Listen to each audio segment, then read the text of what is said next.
किसी भी ऑर्गेनाइजेशन में जब एम्प्लॉय वर्क करता है तो वहाँ पर उसको जो है डिफरेंट टाइप के बेनिफिट्स जो है वो मिलते हैं, मॉनेटरी एंड नॉन मॉनेटरी। जैसे कि बेसिक सैलरी हो गया या फिर वेजेस कह लीजिए, अलाउंसेज हो गया जैसे कि HRA, convenience, medical allowances, bonuses मिलते हैं, कमीशन मिलता है, ओवर टाइम मिलता है।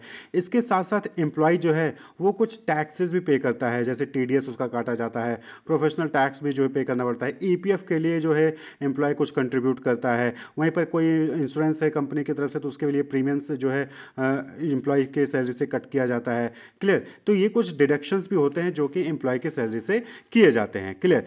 तो वो सैलरी, वो अमाउंट जो कि ओवरऑल किसी भी एम्प्लॉय को मिलता है बिना कोई डिडक्शन किए हुए, उसी को हम क्या कहते हैं? ग्रॉस पे कहते हैं। ग्रॉस पे का मतलब होता है ओवरऑल पे। इसको हम ग्रॉस सैलरी भी कहते हैं। तो ग्रॉस पे या फिर gross salary is the salary that an employee earns before any mandatory or voluntary deduction are made from it. यानी कि टोटल पैसा जो भी ऑर्गेनाइजेशन किसी भी एम्प्लॉय को दे रही है, उसमें से बिना किसी डिडक्शन के जो अमाउंट होता है उसी अमाउंट को हम ग्रॉस पे या फिर ग्रॉस सैलरी कहते हैं।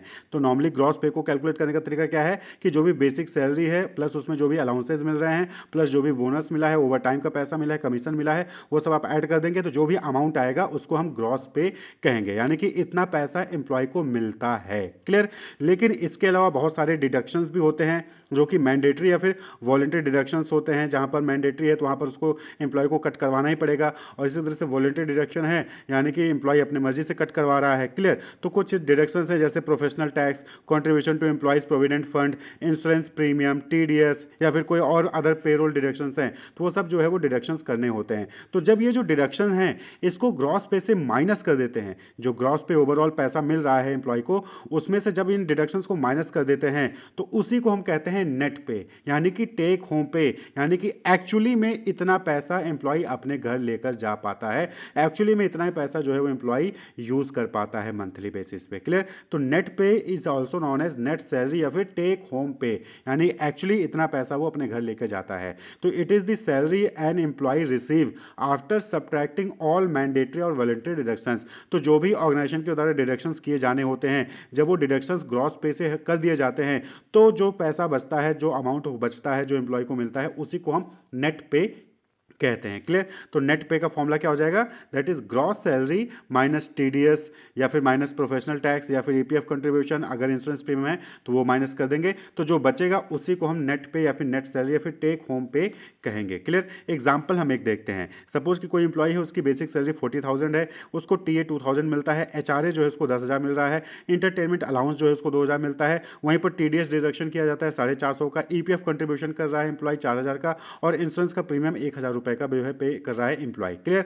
तो जब आप इसको, ये पूरा आपके पास डेटा दे दिया गया है, तो अब आपको इसमें से ग्रॉस सैलरी और नेट सैलरी को कैलकुलेट करना है। तो ग्रॉस सैलरी क्या हो जाएगा? वो सभी अमाउंट जो कि इंप्लॉय को मिल रहा है। तो बेसिक सैलरी मिल रहा है 40,000, टीए मिल रहा है 2,000, एचआरए मिल रहा है 10,000, इंटरटेनमेंट अलाउंस मिल रहा है 2,000, यानी कि 40,000 प्लस 2,000 प्लस 10,000 प्लस 2,000, यानी कि टोटल 54,000 जो है वो ग्रॉस सैलरी होगी, ग्रॉस पे होगा इंप्लॉय का। इतना पैसा उसको, उसके नाम पे जो है ऑर्गेनाइजेशन खर्च कर रही है। क्लियर?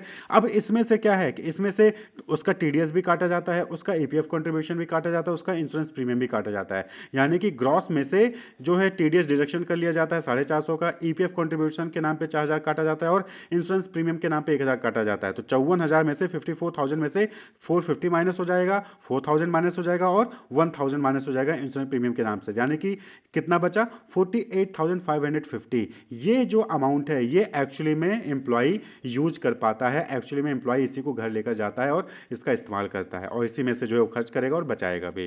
क्लियर?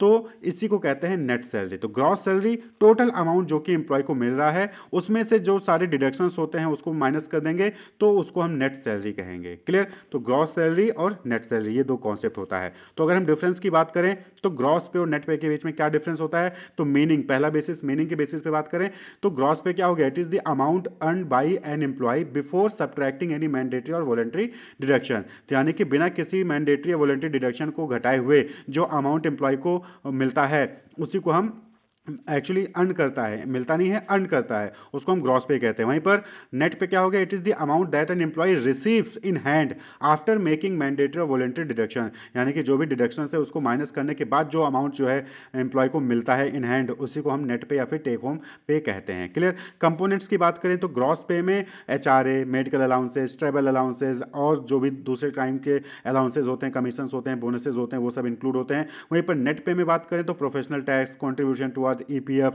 पेंशन, क्लियर, ये सब चीजें होती हैं जो कि डिडक्ट किए जाते हैं। वहीं पर अमाउंट की बात करें तो जो ग्रॉस सैलरी होता है ये मैक्सिमम अमाउंट होता है जो कि किसी भी एम्प्लॉय को मिलेगा, जिसमें कि डिडक्टेबल्स भी जो है इंक्लूड होते हैं, यानी कि जो डिडक्शंस किए जाने वो भी इंक्लूड होते हैं।